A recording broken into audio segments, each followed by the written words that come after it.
Okay guys, welcome back to First Person Radio, the low effort YouTube channel that tries to teach you everything you need to know about radio and nothing you don't.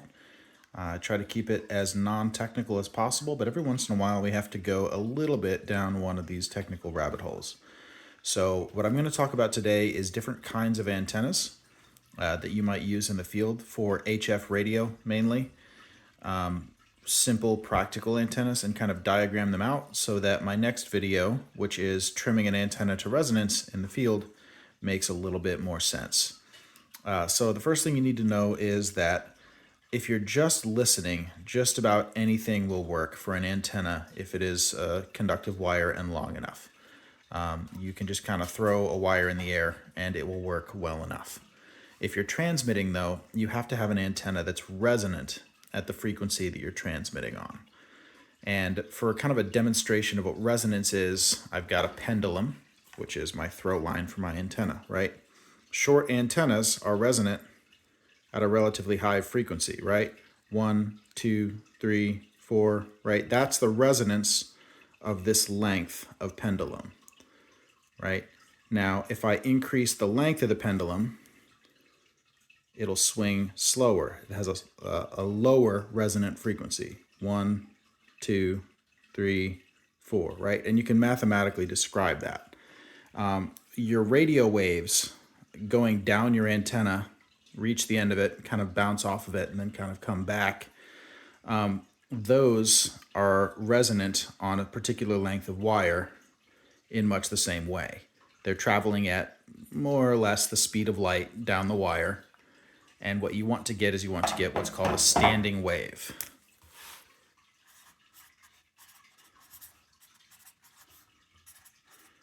And what a standing wave is kind of think of a jump rope, right? You have nodes, parts of the rope that aren't moving, and then you have antinodes, parts of the rope that are moving, right? And that happens at certain multiples or fractions of a wavelength. Now a full wavelength is one up peak and one down peak, right? So this is one wavelength. Now, wavelength is often signified by the Greek letter lambda. It's just kind of a shorthand they use for a wavelength, right?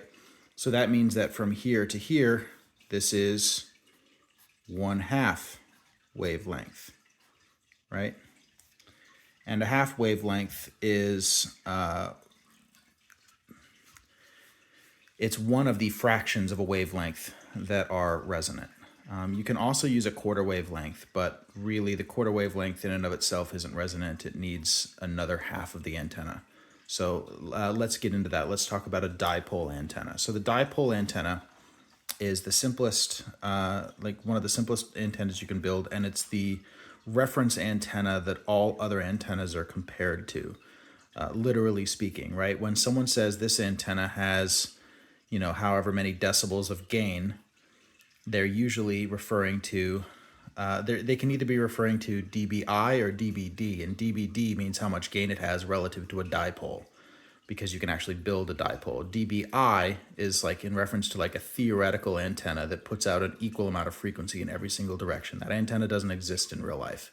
dBd is the dipole is the reference antenna that actually you can build.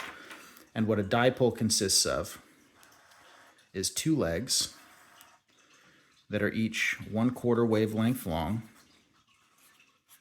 right? And they're fed from the center with a coaxial cable. So the entire length of that antenna, right, is 1/2 wavelength, 1/2 lambda, right? So if I were to chart the voltage on this antenna at any given point, if this is my dipole fed from the middle, on the fundamental frequency, which is the lowest frequency it was designed for, Well, actually, let me chart the current instead, because that'll make it a little more clear. So if I were to chart the current flowing through the antenna at any given point, it would be near zero at the ends, high in the middle, and then near zero on the outside, right? So I have low current, high current, low current. And my antenna likes to feed here in the middle. My radio likes to feed the antenna here in the middle from the high current portion. Now, the high current portion is also where most of your signal comes out of. So you want the middle of your dipole antenna high up in the air for it to perform better. The closer it is to the ground, the more you get ground losses, which is the more of your signal just kind of gets eaten up into the dirt, and you're warming the earthworms, but not much else with it. So the high current portion is what you want to get up in the air. Now, what happens if I'm operating at a different frequency than I originally designed the antenna for? There's a special case here of a twice the frequency, right? A harmonic of the frequency. Now, what that happens is I end up with, instead of a half wavelength, I get a full wavelength, and I'm still feeding it from the middle. And it doesn't really like this because I'm not feeding from one of my current nodes here. I'm feeding from a voltage node where the current is very low, but the voltage is very high. And my radio doesn't like that. And this would be what's called a high impedance feed point, right? And this would be a low impedance feed point. Now, the antenna is still resonant, right? It's a nice multiple of 1/2 wavelength, but the impedance here means that my radio doesn't like it. So I like to use what's called an end-fed half-wave antenna. So this feed point is about 50 ohms. And an ohm it's actually more like 72 ohms, I think, in free space for a dipole, but it's close enough to 50. And 50 ohms is what our radios are built around. That's what they want, right? The feed point at one of these voltage nodes is really, really high, somewhere between 3,000 to 5,000 ohms, right? And then somewhere in the middle here, it's something in between that. And there's a lot of complexities that go into that, how much of that is resistive, how much of that is reactive, and inductance and capacitance. I'm a little fuzzy on that stuff myself, to be honest with you. Let's just say that anywhere other than in the middle here or on the end, you've got some complex stuff going on that you need an antenna tuner to tune out, right? So now let's talk. So that's a dipole, right? And what happens when you double the frequency on a dipole? Now let's talk about my favorite kind of antenna. Now, you might notice that a lot of the ham radio bands are multiples of each other, right? So I have the 20 meter band, the 40 meter band, and the 80 meter band, and I double all the way down. And then I also have the 30 meter band and the 60 meter band. Those are, the double relationship. And that's got to do with this doubling of frequencies still being resonant, like I was talking about. So an end-fed half-wave antenna, I've still got my half wave drawing the current flow, right? And I feed it from this end right here. Now this is, again, 3,000 to 5,000 ohms. My radio's not really built to handle that. My radio's built to handle 50. So what I build is I build an antenna transformer that changes that 3,000 to 5,000 ohms to about 50 ohms, right? So let's see, the inductor, if I were to draw a transformer, it'd be something like that. And then this would go to my radio over here. But let's just draw a little box and say this box is our antenna transformer, right?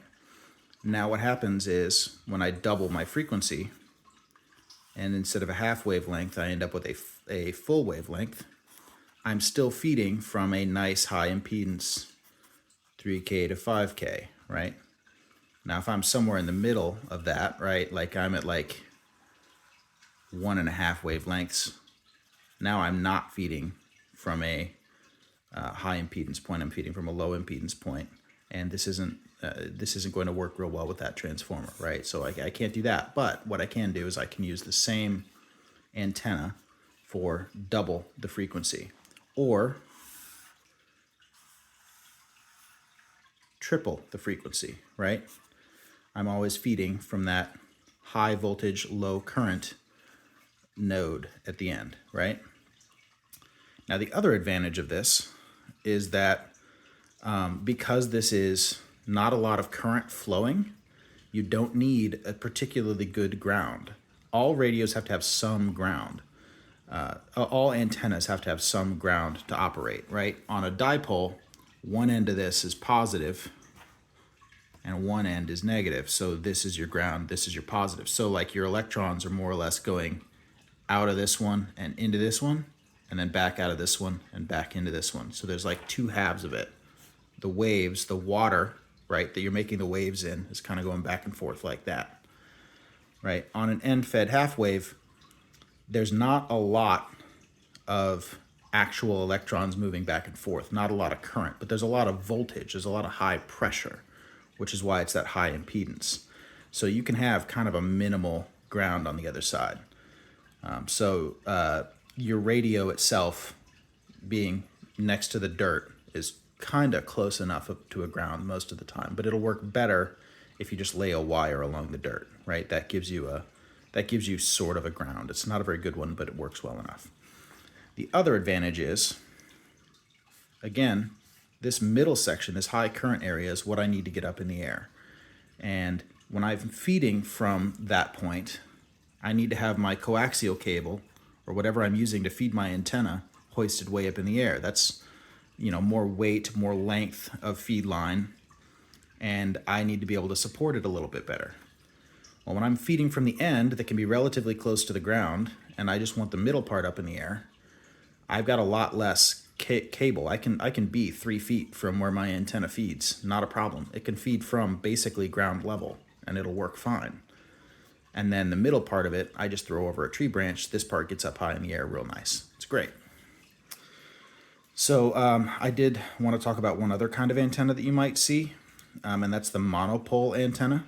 So take this dipole and turn it on its side, right? And this is actually the kind of antenna that you'll get on like your average like handheld, like your Baofangs use a type of antenna like this. So you have 1/4 wavelength sticking up in the air, and then you have a really good ground, ideally, down here that acts like what's the term I'm looking for? It's an imaginary ground. It's an imaginary negative half of your dipole. It's not as effective as a dipole, not by a long shot, but it does work. And when you're holding your Baofang, your hand around the back of that radio is the ground for that radio. So it doesn't work great, but it does work. And in a pinch, you can just take a 1/4 wavelength of wire at whatever frequency you're trying to transmit, jam it into your antenna port on your radio, and it will kinda work, but not very well at all. If you want it to work better, you get a really good ground and you have a lot of wires close to the earth, and then you plug that into the ground side, and then the positive side is a 1/4 wavelength, and that'll work better. Still won't work as good as a dipole, but it'll work better. And on some really low frequencies, that might be what you have to use. So, basic dipole, the end-fed half wave, you need a transformer to feed from that high impedance, high voltage, but low current point. That allows you to get the high current point up in the air a little bit easier, and it allows you to work on multiples of the frequency, of the lowest frequency that you're using the radio on. So when I go out and I do my video in a little bit, I will cut a wire for 7 megahertz, right? And that's the fundamental frequency, they call it, for that antenna, the lowest frequency it's resonant on. And then it'll also work for 14 megahertz, double that frequency. And then it could also work for 21 megahertz if I wanted to operate at 21, which I really don't. It could also operate at 28, which I think is pretty close to CB frequencies. But that is a monster antenna for CB. All right, so the next thing I wanted to talk about is this NanoVNA. So what this does, this is an antenna analyzer. Oh, god dang it. I did the same thing again. I'm gonna have to blur my face on this one too. And it does a million things. I use like 3 of them. So I'm gonna show you real quick how to get it set up. So when you first turn it on, you're gonna have an absolute mess of stuff all over the screen. And this is all that complex impedance stuff I was talking about. Guys much smarter than me will be able to tell you what all this means. But we are going to turn it all off. So we're gonna come in here, just tap the screen.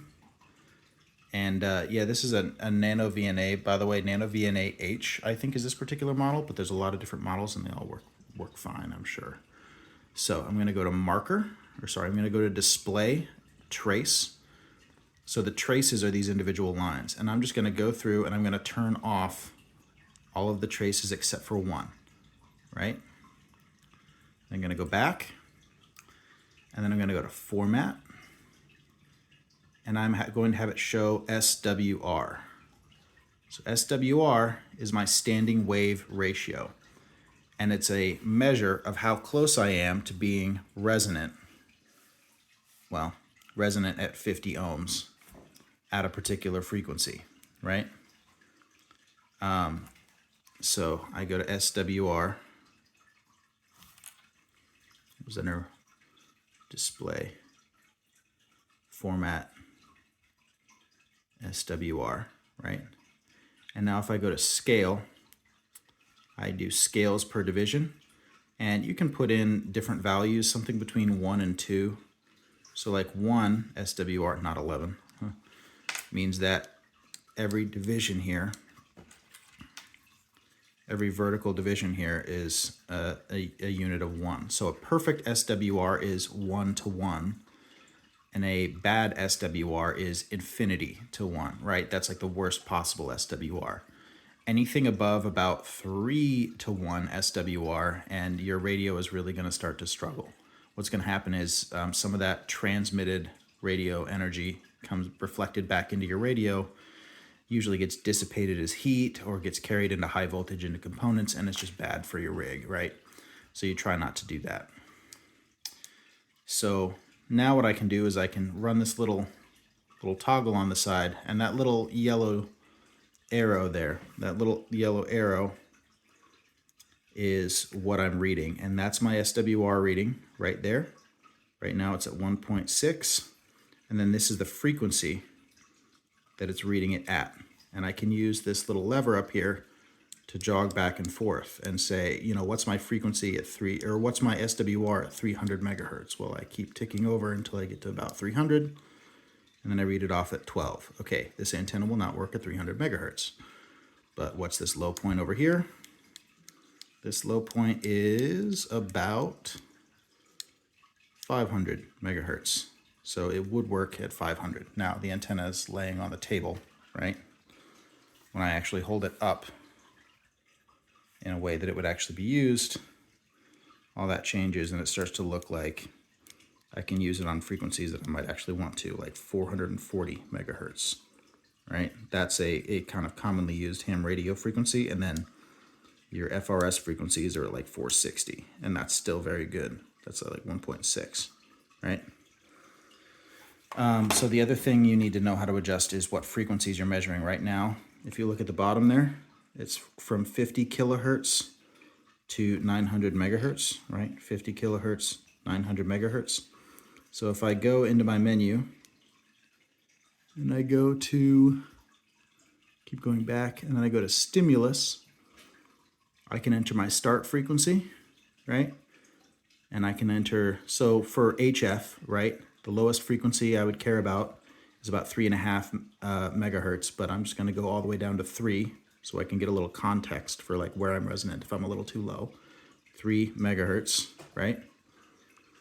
And then stop frequency, 20 meter band is at 14.2-ish megahertz, so I'm gonna go a little bit above that at 15 megahertz, right? So this is kilohertz, megahertz, and gigahertz. Right now, I basically have horrible SWR across this entire area because that is not an HF antenna, but that would be how I would set it up and then read off my SWR in the field. Okay, so hopefully my next video makes a little bit more sense, and now you know why I had to blur my face on the screen of the NanoVNA, and then you also know a little bit more about what I'm looking at when I'm reading off the values on the screen.